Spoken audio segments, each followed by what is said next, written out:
O caule é a coluna principal do vegetal, geralmente aéreo, com ou sem clorofila. A sua função é sustentar as folhas, flores, ramos e frutos, ligar as raízes e conduzir a seiva, água e sais minerais. Os caules são classificados em aéreos, subterrâneos ou aquáticos. O caule se divide assim: gema terminal, que fica no ápice, é responsável pelo crescimento do vegetal. O nó, de onde saem as folhas ou flores, ou uma ramificação do caule. Entrenó, região que fica entre dois nós.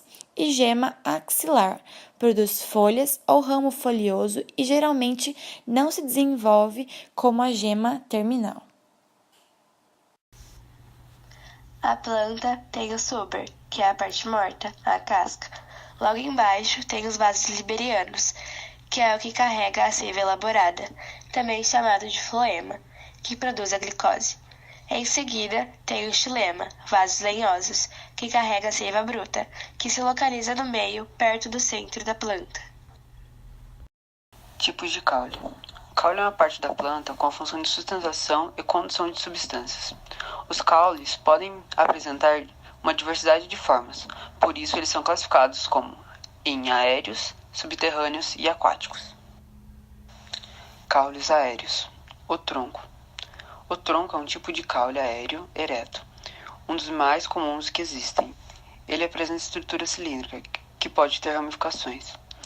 É mais comum de ser encontrado em plantas de médio e grande porte. É um tipo de caule característico das grandes árvores. Haste. É um tipo de caule aéreo ereto. Apresenta estrutura mole e frágil, com coloração esverdeada. O exemplo mais típico de haste ocorre no caule das couves e de algumas ervas. Colmo.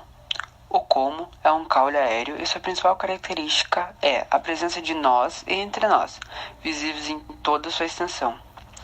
Os entrenós formam gomos, que podem ser ocos, como no bambu, ou preenchidos, como exemplo a cana-de-açúcar.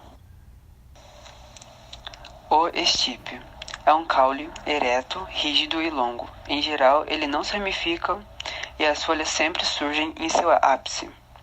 As palmeiras são um exemplo clássico de plantas com caule do tipo estípio. Caules subterrâneos são todos os caules que têm seu desenvolvimento abaixo do solo. Eles podem ser classificados em 3 tipos: rizomas, tubérculos e bulbos. Caule do tipo rizoma.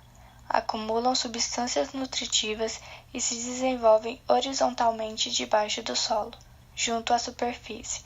A bananeira e o gengibre são plantas que apresentam esse tipo de caule. O gengibre é o caule.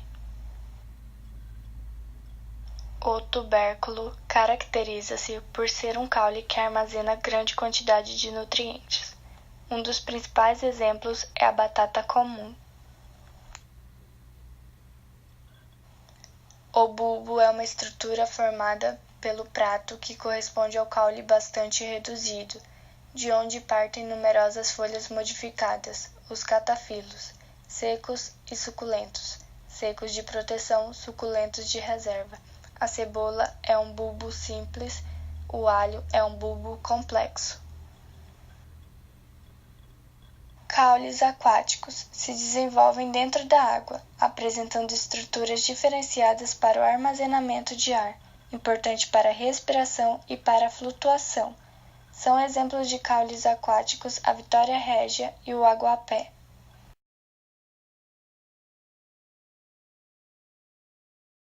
Espinhos são formações pontiagudas, vindas diretamente do caule. O caule forma essas formações pontiagudas que atuam como forma de defesa para a planta. As gavinhas são filamentos enrolados, como por exemplo do pé de maracujá.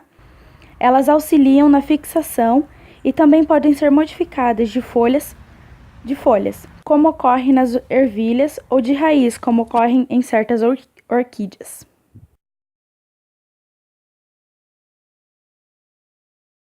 Os espinhos, que são formações pontiagudas e atuam como defesa para a planta, e as gavinhas, filamentos enrolados que auxiliam na fixação. Como você sabe, os cactos possuem espinhos e esses espinhos são adaptações de folhas e não do caule.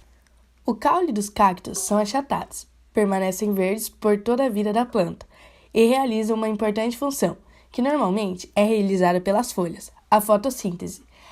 A modificação das folhas em espinho é uma adaptação dessa planta. Há ambientes onde há restrição de água, pois a transpiração foliar é reduzida devido à sua pequena área de superfície.